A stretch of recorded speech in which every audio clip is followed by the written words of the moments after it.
모세는 세상에서 가장 훌륭한 중보 기도자들 가운데 한 사람이었습니다. 그의 생애 가운데 있었던 한 가지 특별한 사건이 우리의 계속적인 중보 사역에 있어서 좋은 모범을 보여줍니다. 그것은 아말렉 족속이 이스라엘 자손들과 전쟁을 하고 있을 때였습니다. 모세의 군사적인 전략은 이상하고 강력했습니다. 그는 여호수아에게 군대를 이끌고 골짜기로 내려가 싸우라고 명령했습니다. 모세 자신은 두 보좌관 아론과 훌을 데리고 전장이 내려다 보이는 산 꼭대기로 올라갔습니다. 여호수아가 몸으로 싸우고 있었다면 모세는 기도에 두 손을 들어 올림으로써 그 문제와 영적인 싸움을 하고 있었습니다. 분명코 모세는 더 어려운 일을 맡고 있었습니다. 그도 피곤을 느끼는 인간이었기 때문입니다. 그래서 아론과 훌이 개입해서 해가 질 때까지 모세의 두 팔을 떠받치지 않으면 안 되었습니다. 모세와 아론과 훌이 그날 한 일은 우리 모두가 떠받도록 부름받은 일입니다. 우리 모두가 다 대중의 지도자가 되도록 부름받지는 않았지만 중보기도에는 모두 다 힘써야 합니다.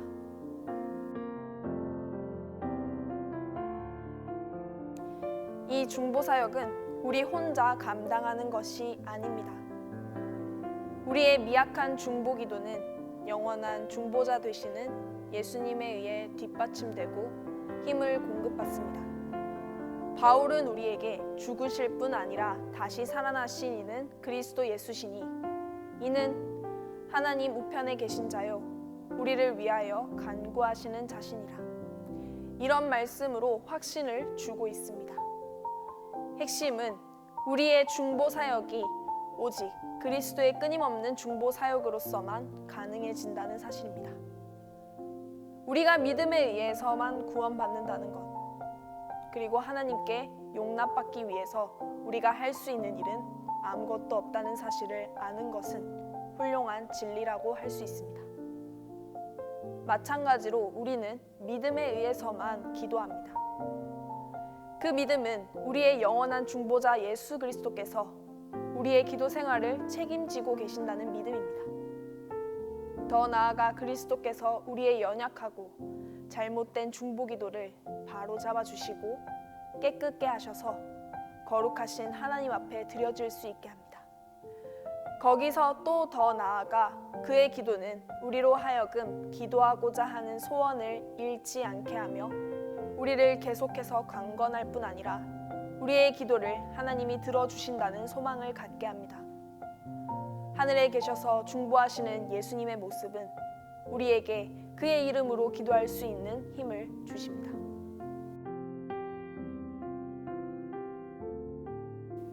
우리가 다른 사람들을 위한 기도를 시작하면 그 결과가 더디고 고르지 않아 보이기 때문에 쉽게 낙담한다는 것을 이내 발견하게 됩니다.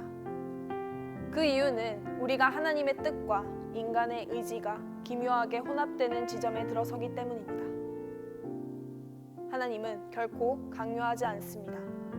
그래서 하나님의 뜻은 언제나 피할 길을 줍니다. 어느 누구도 로봇처럼 복종을 강요받지 않습니다. 하나님의 길은 우리의 길보다 높습니다. 하나님의 길은 사뿐히 땅 위에 내려서 땅을 적신 후 땅속으로 사라지는 눈이나 비와 같습니다. 그리하여 적절한 때가 되면 새로운 생명을 싹트게 합니다. 조작도 없고 통제도 없으며 완전한 자유와 완전한 해방이 있을 뿐입니다. 이것이 바로 하나님의 길입니다. 이러한 과정은 우리로서는 받아들이기가 어렵습니다. 그리고 우리는 그 일로 낙담하기 쉽습니다. 그러나 예수님은 우리의 기도 사역을 새롭게 바라볼 수 있는 전혀 다른 입장을 우리에게 제시해 줍니다. 예수님의 말씀에 의하면 기도는 자신의 무력함을 받아들이지 아니하고 불의에 대해 분연히 일어서서 결국에는 끈질긴 인내로 승리한 어떤 힘없는 과부와 다소 흡사하다고 합니다. 위의 경우가 가르치고자 하는 초점은 바로 끈질긴 지속성입니다. 끊임없이 구하고 끊임없이 찾으며 끊임없이 두드려야 합니다. 우리는 과연 다른 사람들을 위해 기도할 때 이런 끈질긴 결심을 보여주고 있습니까? 우리는 얼마나 자주 실패할까요? 하나님께서 우리의 영성에 지구력과 불굴의 용기를 불어넣어 주십니다. 오늘날 우리는 헌신의 제단에 기도의 영원한 불길을 피우는 법을 배워야만 합니다.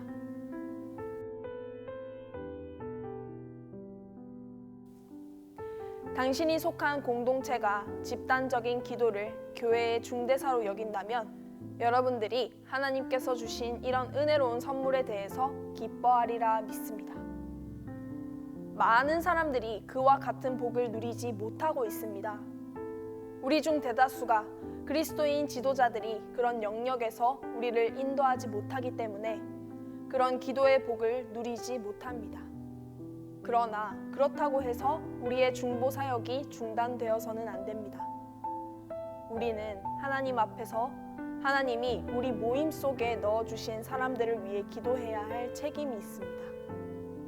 중보의 사역을 감당하는 방법은 사람 수만큼이나 많습니다.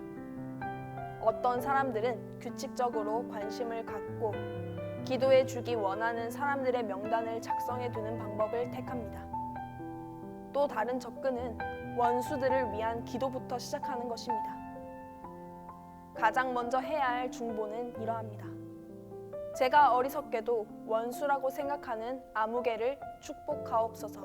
제가 잘못한 아무개에게 축복하옵소서. 그들을 주님의 은혜로 지켜주옵소서. 저의 쓰라린 상처를 떨쳐버리게 하옵소서 라고 기도해야 합니다. 형편이 되고 가능하다면 우리가 기도해 주어야 할 그 사람에게로 직접 가는 것이 도움이 됩니다.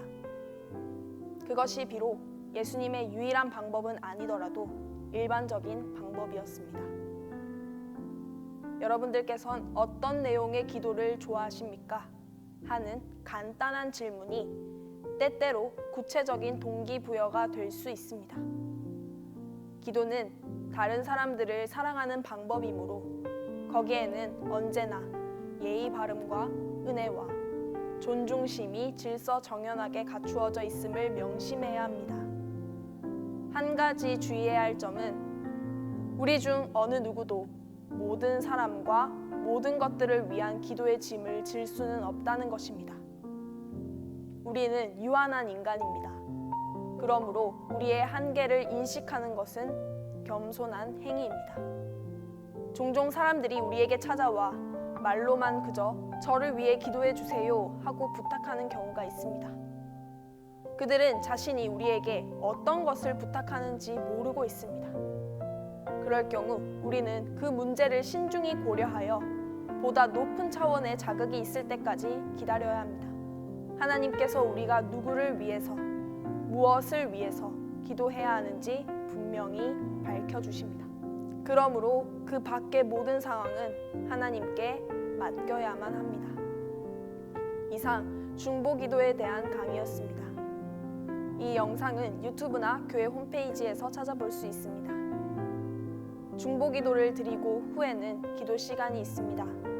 하나님과 늘 친밀한 시간이 되시길 바랍니다. 감사합니다. 은혜로우신 하나님, 나의 생애의 너무나 많은 부분이 나의 이익과 나의 행복을 쫓아 맴돌고 있습니다. 단 하루만이라도 내가 행한 모든 일이 나 외에 다른 사람을 유익하게 하는 일에 사용되도록 하여 주시옵소서. 다른 사람들을 위한 나의 기도는 이제 시작에 불과하겠지요.